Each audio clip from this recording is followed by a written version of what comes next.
이재명이가 없는 땅을 갖고 있는 거야. 그러니까 이재명이는 항상 어때요? 정청래가 도움이 되는 거야. 그러면 아마 공천은 주겠죠, 당연히.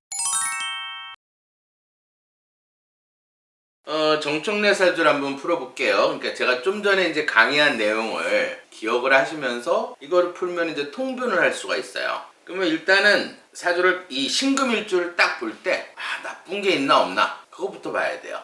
이 정화가 있나 없나. 근데 사주에서는 뭐 신은 모르지만 정화는 없어요. 이 정화가 있으면 쉽게 말해서 되게 나쁜 사주가 돼. 왜냐면 이 다 녹아버린다. 그럼 망가지는 거야. 이 정화만 만나면. 그러면 이 정화를 또 없애는 또 방법은 또 있어요. 합살시키는 방법은 또 있어. 그건 좀 이따 얘기를 해드리고요. 그러면 여기에서 아까 신금은 누구를 만나면 제일 싫어한다 그래서 옆에 경금을 만나면 싫어하는, 경금은 한마디로 도끼예요. 그러니까 도끼를 반지를 딱 옆에서 때리면 어때요? 이 금이 찌그러지겠죠. 이 때문에 이 사주는 예를 들어서 이 경금을 싫어하는 경금을 옆에 하나 딱 갖고 있는 거예요. 근데 여러분들이 이렇게 보면 을경합 하잖아요. 이렇게 역학 공부한 사람들은. 근데 이 경진 괴강은 합이 안 돼요. 여러분들이 제가 30몇 년 동안 이렇게 합되나 안 되나 이렇게 봤는데 이 을경합은 안 돼요. 왜냐면 이 경금은 괴강이기 때문에 이 진토를 되게 좋아해. 그래서 이 을목이 들어와도 절대 합할 생각을 안 해요. 그렇게 통변하시면 돼요. 그 다음에 이 사주는 지금 봄철이죠.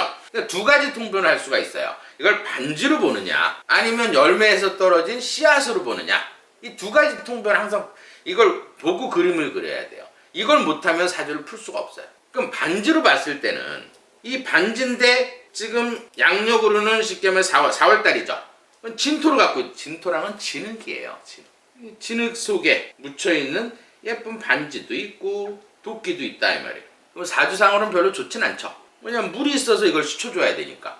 그럼 반지, 본인이 반지고 이거는 형제간이다 이 말이에요. 여자 형제간.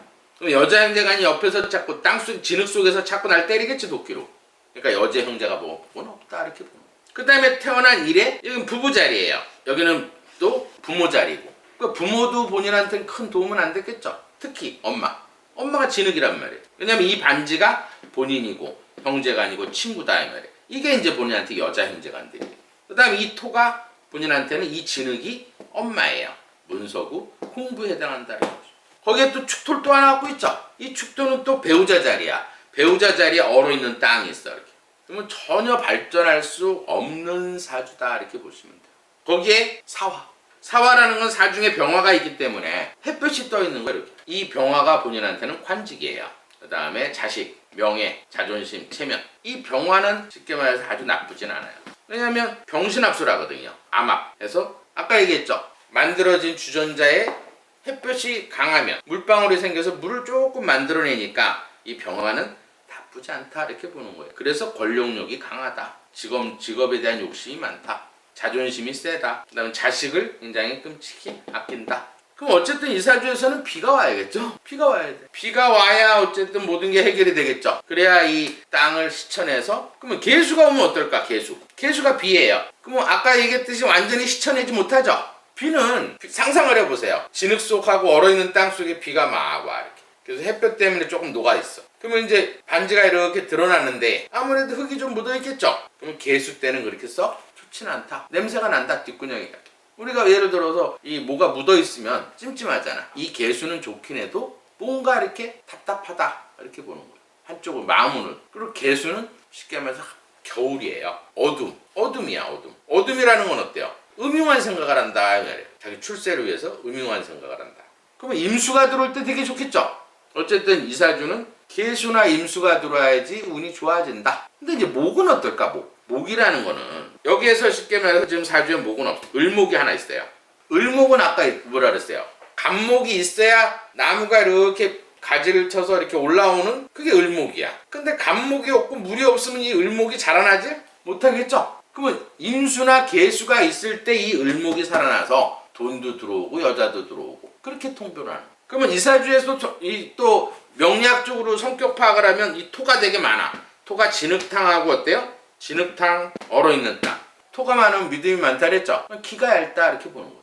거기에 쉽게 말해서 물이 없으니까 답답한 거예요. 지혜가 없다 이렇게 보시면. 물이라는 건 지혜를 뜻하는 거예요. 어쨌든 이 임수라는 건 흐르는 지혜를 얘기하는 거고 지혜는 없다. 그 대신 이 사화를 갖고 있으니까 어쨌든 잔머리는 잘 돌아간다 이렇게 보시면 돼요. 근데 정청래 하면 옛날에 기억나는 게 그 김종인 박사 그때 이제 공천할 때 요 전전 국회의원에서 그때 TV 보면은 그 빨간 그 가발 쓰고 막 김종인 앞에서 그 홍보 영상 찍은 거 여러분들 아마 보셨을 거예요. 어떻게든지 그냥 눈에 들어서 정말 뒤따라다 이제 뒷발에 다 했어요. 김종인 박사 사주 할 땐 토가 많았어 사주에서. 별로 좋게 안 본 거예요. 토가 많으니까 어때? 이 김종인 박사 이 땅을 묻어버렸다 이 말이에요. 그렇기 때문에 공천을 안 준 거예요. 그럼 과연 이재명에는 공천을 줄까? 그럼 좀 이따 이제 그 궁합을 잠깐 봐드릴게요. 그럼 이제 공천 줄지 안 줄지 알게 될 거 아니에요. 근데 공천을 줬는데 이렇게 민주당 의원들은 뭔가 착각하는 것 같아. 수도권에서 공천을 주는 건 뭐 예를 들어서 그게 무조건 뭐 공천 받는다 해서 국회의원 되는 거 아니에요. 그건 아셔야 돼요. 수도권은 중도하고 보수들은 이재명 쉽게 말해서 어때요? 늪에 빠져 있는 국회의원들한테 절대 표 안 줘요. 근데 특정 지역에 이제 공천을 받는 사람은 틀려요. 그 사람들은 이제 무조건 되는 거겠지. 근데 이 정청래는 지금 수도권 마포잖아요, 마포. 어떻게든지 공천 따려고 막 그냥 가진 애교를 또 옛날 그 김종인 박사처럼 막 이렇게 하는데 충성을 하는데 충성하는 이유도 또 있어요. 궁합을 보면. 그건 좀 이따 제가 풀어드리기로 하고. 그 다음에 이제 이런 사주에서 이제 예를 들어서 건강을 보면 금은 2개 있기 때문에 약한 금은 아니에요. 그러니까 호르몬은 많이 만들어내는데 저장할 장소가 없는 거야. 그 다음에 이제 목기가 너무 약하기 때문에 이런 사주는 쉽게 말해서 근육이 약해서 디스크 같은 게 잘 걸릴 수가 있어요. 그럼 운을 한번 봅시다. 운이 굉장히 이제 중요하겠죠. 지금 사실 운은 좋게 올라갔네요. 예를 들어서 34 전에 24살 때 정화가 한번 들어왔었어요. 정축. 이 10년 동안이 굉장히 힘들 때 이 정화가 들어오게 되면 아까 정화는 어때요? 용접으로 녹인다 그랬죠? 이럴 때는 이제 관제가 생기는 거예요. 그럼 이게 아마 그때 그 미 문화원 이렇게 침범해갖고 뭐 화염bom 던졌나 어쨌나 그래서 아마 구속돼가지고 아마 그걸로 했는데 그 다음에 쉽게 말해서 민주당에 입당해가지고 민주 투사 이런 식으로 근데 자수가 들어왔었어요. 40대 초반에 그러니까 30대 후반에서 이게 자수 이게 좋았던 거예요. 이 자수가 들어오게 되면 아까 어때요?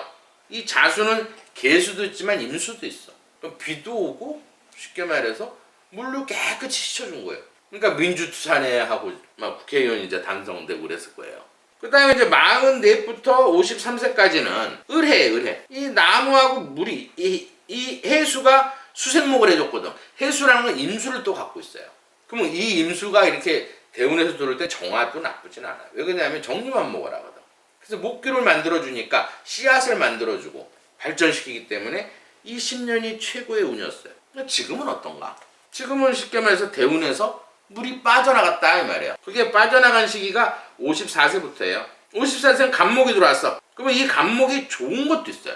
왜 그러냐면 이 간목은 이 제일 불편한 게 얘였거든. 경금. 도끼로 나를 항상 노리는 그게 있었다 이 말이에요. 근데 이 간목이 들어와서 이 경금을 없애준 거예요. 그러니까 간목이 아주 나쁘다고 볼 수는 없는데 정적만 제거된 거지 나쁜 거 편안해진 거야. 금이 이제 없어지니까 경금이. 도끼가 없어지니까 편해지긴 했는데 물이 없을 땐 어때요? 나무를 오래 키우질 못하겠죠. 시쳐서 나무를 키워야 되는데. 근데 밑에가 지금 현재는 뭐냐? 위에가 작년이니까 54, 55, 56, 57, 58 작년부터는 이 술 중에 있는 이 신금이 들어와 있는 거예요. 작년부터. 저번에 국회의원 됐을 때는 해자. 2019, 20, 21년 초반까지 물이 있었거든요. 이래서 이제 국회의원이 당선이 된 거고. 이 신금은 물만 만나면 아주 난리가 나요. 바짝바짝 빛이 나거든. 근데 지금 현재는 이 신금이 들어온 거예요. 이 신금은 경쟁자예요. 대운에서. 근데 내년 되면 뭐가 들어오느냐? 이 술 중에 있는 정화가 들어와요. 딱 떨어지는 게 이제 54, 55, 56, 57, 58이 신금이고 그 다음 올해가 정화가 들어와 있네. 근데 이 정화는 길지는 않아요. 이 정화가 되면 이 신금이 망가진다 그랬죠? 지금 이재명 옆에서 망가지고 있는 거예요. 늪에 빠지고 있는 거예요. 거기에 이 술토는 축토, 진토보다 물론 이 술토가 들어와서 축술미 삼형살에 걸려요. 그러면 이제 관제수가 생기는 거거든. 그게 언제부터 시작이냐면 61세부터 관제수가 생겨요. 우리가 술사부들이 볼 때는 항상 운을 멀리 본다 그랬죠. 2년 후에 관제수가 생긴다는 건 어때요? 내년에 운이 별로 안 좋다는 얘기예요. 그래야 관제수가 생기지. 그러면 이 술토는 굉장히 나빠요. 왜냐면 사명에 걸리지만 이 술토는 아까 어제 제가 무토했었죠. 술 중에 무토는 뭐냐면 산이야 산. 암석. 그 얌 속에 반지가 묻혀 있으면 도저히 헤어날 수가 없겠죠. 그래서 이 신금은 이 술토가 굉장히 나쁘다. 거기에 진술충, 월을충을 할 때는 어때요? 변동수가 생겨요. 변동을 하면서 쫄딱 망하게 돼요. 완전히 본인 자체가 묻혀버린다 하면 깊은 산속에 어때요? 반지 묻어놓으면 찾지를 못해요. 그런 상황이 온다 이렇게 보시면. 그 다음에 내년이 되게 궁금하죠. 올해 최고위원 된 거는 작년에 임수, 개수가 돌아섰어요. 어쨌든 이 물만 들어오면 아까 반지가 깨끗해지니까 어때요? 그래서 최고위원회에서 최고 점수를 받은 최고 이렇게 득표를 한 거예요. 근데 내년에는 갑진년이에요. 이 내년 이게 이제 되게 풀기가 힘든데 만약에 시에서 물을 얻었어. 물을 하나 갖고 있어요. 임수나 개수를 갖고 있어. 그럼 이 간목은 굉장히 좋아요. 근데 만약에 시에서 임수나 개수가 없어. 그러면 이 나무는 어때요? 아무 필요 없는 나무가 되는 거예요. 물이 없는 나무는 씨앗이 없으면 나무가 자라질 못하겠죠. 그래서 이 필요 없는 간목이 나무만 물이 없는데 나무를 어떻게 키워? 이해가 되시죠? 그 요 몇 달은 또 괜찮겠죠. 왜냐면 올해는 이제 개묘년인데 10월 8일서부터는 임수가 들어올 때는 정청래 굉장히 좋아요. 힘을 얻겠지. 이제 이재명이도 이제 구속이 안 됐으니까. 그 다음에 이제 해자로 올라가거든. 이때까지 좋은 거예요. 1월 5일까지. 탈에서 이제 물이 들어올 때만. 그럼 내년에는 어때요? 그 다음에 이제 후반으로 가면 진토가 들어온단 말이에요. 물이 없는데 이 진흙이 들어오게 되면 반지가 이제 묻혀버리기 때문에 모든 게 다 막히게 된다 이렇게 보시면 돼요. 근데 왜 축저사자 이재명을 이렇게 옆에서 이렇게 비호를 하고 어떻게든지 뭐 하냐? 그건 궁합의 비밀이 있어요. 근데 궁합을 좀 잡고 이재명의 사주는 제가 이제 몇 번 풀어봐서 저 종이 없이도 이제 풀 수 있는데 나무로 태어난 사주예요. 이 간목일주들은 제가 얘기했죠. 항상 내가 처음 시작이기 때문에 내가 우두머리라고 생각을 해. 거기에 이제 물이 있어. 햇볕이 있어. 근데 이 사주의 약점은 땅이 없어요. 근데 이 땅으로 한 20년 동안에 산 거야. 대운에. 근데 이 땅이 사실 빠져나갔거든 지금. 그 다음에 이 물이 있고 햇볕이 있으니까 그동안 땅이 있으니까 이 칼이 있어서 이 나무 잘 잘라줬단 말이야. 그러면 이 나무는 본인이고 형제가 아니고 친구고 이 칼이 본인한테는 자식하고 나하고 별개라 하는데 아니에요. 자식을 엄청 사랑하는 사람. 자식을 끔찍히 위한. 왜냐면 이 칼이 나한테 필요하기 때문에. 그 다음 관운, 직장, 명예, 자존심, 체면. 어떻게 이제 구속 안 되려고 연기를 아주 기가 막히게 했는데 연기해도 그때뿐이에요. 거기 이제 금이 이제 이번 달에 이제 10월 7일 빠져나가거든. 그럼 계속 이제 하나씩 터지면서 사법 리스크에 계속 걸려갈 거라고. 그리고 나중에 어떻게 돼요? 감옥을 가게 된다. 그러면 이 물은 엄마, 문서, 공부에 해당하는 거예요. 그럼 이 사주는 물하고 지금 나무가 많은 거죠. 그러니까 오늘 궁합적으로만 얘기해 드릴게요. 물하고 나무가 많으니까 이 정청래가 이재명이 볼 때는 엄청 좋아 보이는 거야. 궁합은 40%나 돼요. 예를 들어서 부모 사주에 우리 딸이 나한테 더 효자일까? 우리 아들이 더 효자일까? 이럴 때도 볼 수가 있어요. 왜냐면 아까 신금일주에 개수는 어때요? 완전히 실천을 못하니까 나하고 같은 의미니까 이게 딸이 되는 거고. 아까 경금은 아들이에요. 임수는 아들이야. 그럼 아들을 되게 이뻐할 것 같죠? 임수가 아들이기 때문에.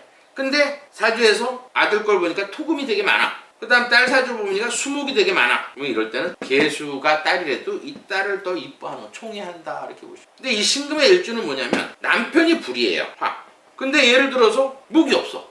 그럼 물이 들어오면 막바로 불을 끄기 때문에 자식한테 너무 집착을 해서 남편을 소홀히 해서 남편을 깨버린다 이렇게 보시면 아웃시킨다. 그래서 일단 신금일주일 땐 재성이 있나 없나 꼭 확인을 해야 돼요. 그럼 이런 사주는 절대 며느리를 얻으면 안 되고 부인을 얻으면 안 된다 이렇게 보시죠. 그럼 대운도 살펴야지. 대운에서 만약에 인묘로 흘러간다. 그럼 그때까지는 괜찮아. 근데 묘가 끝나고 나면 이혼해야 돼요. 아웃된 남편이. 이해되시죠? 그럼 이 사주에서는 어때요? 지금 물하고 나무가 많으니까 정청래가 이재명을 보면 끔찍하게 이 자식 보는 것처럼 이뻐하겠죠? 보기만 해도 좋은 거야. 그러니까 완전히 신도야. 이재명이 보면. 근데 이재명이도 어때요? 이재명이가 이 목화가 많은 사람들은 이 잔머리나 사람을 잘 다뤄요. 그럼 얘는 칭찬만 해주면 되거든. 한마디씩. 어유 교주님. 근데 반대로 지금 이 정청래 사주에서는 토가 많죠? 이재명이 없는 땅을 갖고 있는 거야. 그러니까 이재명이는 항상 어때요? 정청래가 도움이 되는 거야. 얘가 욕은 먹더라도 난 도움은 돼. 왜냐면 토가 있으면 이 많은 토가 내 몸에 들어오거든. 같이 있으면. 그래서 서로 궁합은 굉장히 좋아요. 그러면 아마 공천은 주겠죠. 당연히. 이렇게 궁합이 좋을 때 공천 안 주겠어요. 근데 이제 마포에서는 재밌을 거예요, 내년에. 그러면 만약에 신금일주에 여자가 있어. 근데 사주에 정화가 있어. 이 정화는 정말 나빠요. 왜 그러냐면 아까 용접이라 그랬죠. 이럴 때 피해가는 방법은 임수를 얻는 방법이에요. 그러면 자연을 그대로 이 풍수라는 거는 자연이에요. 내가 만약에 이렇게 정화가 있으면 자꾸 용접불에 내가 녹는 거야. 그러면 내가 편해지려면 어디 가야 돼? 강가에 가면 돼. 강가에. 강이 임수거든. 개수 갖고는 안 돼요. 비 올 때 비 맞아서 풍수가 안 돼. 강가 가서 그냥 앉아 있으세요. 그러면 녹이질 못한다. 그러면 이 임수의 색깔은 검정색이에요. 이 개수의 색깔은 회색이야. 그럼 이걸 구분을 일반적으로 잘 못해. 올해가 개묘년이기 때문에 올해는 검정 토끼가 아니라 회색 토끼인 거예요. 원래 정확하게 말하면. 그러면 이게 임수가 필요한 사람은 검정색 속옷을 입어야 되는 거야. 그러면 내가 용접에 의해서 조금 덜 녹는다. 근데 퍼센트는 3%밖에 안 돼. 그다음 이름을 질 때 임수를 얻는 방법, 개수를 얻는 방법이 있는데 어쨌든 이 사주는 이 수목이 필요할 때는 이 목은 기역자고 요것도 핵심이 있어요. 이 임수는 미음자고 개수는 비읍자예요. 그럼 요 안에서 이름을 지면 돼. 이 비읍자를 쓰면 안 돼요. 이 임수를 얻으려면 미음자를 써야 된다. 그럼 예를 들어서 규민이 이렇게 지면 돼. 그러면 10% 정도 임수를 얻을 수 있다. 그럼 그걸 자꾸 들으면 돼. 핸드폰에 녹음해서 자꾸 규민 이렇게 들으면 이름이라는 거는 어차피 여기에는 임수가 있어요. 근데 예를 들어서 뭐 호적을 바꾼다 해서 운이 좋아지는 건 아니에요. 물론 획수를 맞추는 건 중요해요. 근데 이 임수를 자꾸 들어야 되는 거야. 그럼 민자를 자꾸 들어야 돼. 그러니까 임수만 하나 얻으려면 민민민민 하면 돼요. 근데 내가 하면 기가 빠지는 거고 녹음해서 들어야 된다. 근데 내 사주가 이 정화 때문에 남자를 되게 싫어해. 이럴 때 이제 결혼 안 하고 살 수는 없잖아. 그럴 때는 음양 조화로 기운을 40% 얻는 방법이 있어요. 이렇게 약점이 있으면 무조건 우리가 손을 잡으면 임수를 가지고 있는 임수나 해수를 갖고 있는 남자하고 손을 딱 잡으면 10% 기가 섞여. 그래서 이 정화를 막을 수가 있어. 내가 녹질 않는다 이 말, 망가지지 않는다 이 말. 그러면 임수나 해수를 갖고 있는 남자하고 결혼하면 왜 그러냐면 음양 조화. 제가 몇 번 얘기했죠. 이 음양 조화는 굉장히 제가 30몇 년 동안 이렇게 풀어보면 이 음양조화가 사실 돈 안 드는 방법으로는 제일 세. 그러면 이 임수나 해수를 사주에서 요새는 뭐 이렇게 만세로 치면 다 나와요. 그러면 내가 신금인데 정화를 갖고 있으면 이 임수나 해수를 많이 갖고 있는 하나만 있어도 돼. 임수, 해수 이렇게. 그래도 40%이 정화를 막을 수가 있어. 내가 녹는 걸 막을 수 있다. 안 그러면 어떻게 되느냐. 안 그러면 기를 받는 돌이 있어요. 그걸로 임해, 임수하고 해수에 해당하는 옛날 글자를 써가지고 몸에 갖고 있으면 돼. 그건 80% 정도 막을 수 있는데 이거는 돈이 들어요. 그러니까 크게 제가 뭐 이렇게 역학을 하면서 풍수 쪽을 제가 계속 저도 옛날 신병을 알아서 저도 이 기운을 얻으려고 많이 노력을 했었는데 가장 큰 게 돈 안 드는 방법 중에서는 음양조화예요. 이게 아무것도 아닌 것 같아도 여러분 한번 해보세요. 그러면 세상이 달라져요. 운도 좋아져. 그래서 마지막으로 처음에 얘기했듯이 이재명이 뭐 구속에 기각됐다고 보수 여러분들이 굉장히 진짜 살맛도 안 나고 뭐 밥맛도 없고 인생 살기 싫다고 문자 오시는 분들이 있는데 제가 문자를 어떻게 해드리는 줄 아세요? 조금만 참으세요. 오늘 확실히 답이 됐을 거예요. 예를 들어서 정부 쪽에 아주 뛰어난 책사가 있어서 이렇게 전부 다 밀어넣으려고 만들어가는 것일 수도 있다. 아닐 수도 있어요. 근데 제가 볼 때는 기가 막힌 책사가 있어요. 저는 알죠. 근데 이제 시간이 지나 보면 여러분들이 왜 이렇게 됐나? 지금 당장 추석 밥상에서는 뭐야 막 이게 짜증나고 뭐 어떤 방송 보니까 뭐 이렇게 가결됐을 때 뭐 잔치국수를 먹는다 막 하고 막 했는데 전 잔치국수 안 먹었어요. 저는 아니까 기각될 줄 알았으니까 제 방송에 2주 전에 보면 아세요. 그러니까 여러분들도 이게 좋은 쪽으로 가시면 돼요. 좋은 쪽으로 이제 해석하시면 돼요. 예를 들어서 뭐 구속수사나 불구속수사나 어차피 죄는 재판으로 다 판결이 나게 돼 있어요. 뭐 구속돼서 또 무죄가 될 수가 있고 구속수사를 해서 또 불구속수사에서 유죄가 될 수가 있는 거예요. 근데 제가 볼 때는 운으로 봤을 때는 이렇게 돼요. 그러니까 여러분들 조금만 참고 계시면 이게 이제 좋으려고 그러는 거예요. 예를 들어서 이게 만약에 윤 대통령한테 만약에 이재명이 구속되게 되면 사실 윤 대통령한테 도 부담이에요. 왜 그러냐면 좌쪽이 똘똘 뭉칠 수 있고 또 국정 운영하는 데도 더 힘들 수 있어요. 어쨌든 지금 제가 마지막으로 이 얘기는 해야겠어요. 문재인이 나와가 통계 조작했다 그랬잖아요. 통계 조작. 이거 굉장히 나쁜 거예요. 정말 진짜 나쁜 게 이 국민을 속이는 제가 그랬죠. 할아버지 같은 얼굴로 개일주기 때문에 아주 음흉하면서도 사람을 잘 속여요. 그러면서도 절대 이재명에는 표시나게 속이지만 또 문재인은 표시 안 나게 잘 속이는 게 개일주들이에요. 근데 그러면서 한 얘기 있었죠. 경제 지표를 봐라. 되게 좋았다. 근데 그게 진짜 돌대가리 같은 소리예요. 왜 그러냐면 이 경제 지표라는 거는 항상 5년 전부터 뭔가 준비가 돼야지만이 이 지표가 경제가 발전이 되는 거예요. 그럼 박근혜 정부 때 경제가 굉장히 탄탄하고 잘 돌아갔기 때문에 문재인 때 성과를 본 거야. 그거를 자기 성과를. 지금 문재인 성과는 뭐냐면 5년 동안 일해서 지금 현재가 문재인 성과인 거예요. 이 경제가 이렇게 망가졌을 때. 그럼 그걸 국민들이 모르니까 어때요? 아, 윤 대통령 돼서 이렇게 힘들어? 이렇게 얘기하는. 그건 미래를 못 봐서 그런 거예요. 만약 윤 대통령 5년 동안 탄탄하게 했어. 그럼 그 다음번에 대통령한테 경제병이 좋아지는 거예요. 항상 멀리 봐야 돼. 그 싸질러 놓은 걸 지금 다 욕을 먹고 있는 거예요. 경제지표 좋아질 리가 없죠. 5년 동안 망가뜨려 놨는데 이 다음이 좋아질 수가 없죠. 좀 깊이, 좀 멀리 한번 생각을 해보세요. 힘들다 하지 마시고. 그게 누구 때문이냐, 이게. 그러면서, 아, 나 대통령 할 때 경제지표 좋았다. 아는, 저같이 이제 아는 사람들은 참, 저 사람 참 나쁜 사람이구나. 이런 생각이 들어요. 사실은 어떻게 보면 이재명보다 문재인이가 더 나쁜 거예요. 나라를 망쳐놨죠. 오늘은 여기까지 하겠습니다.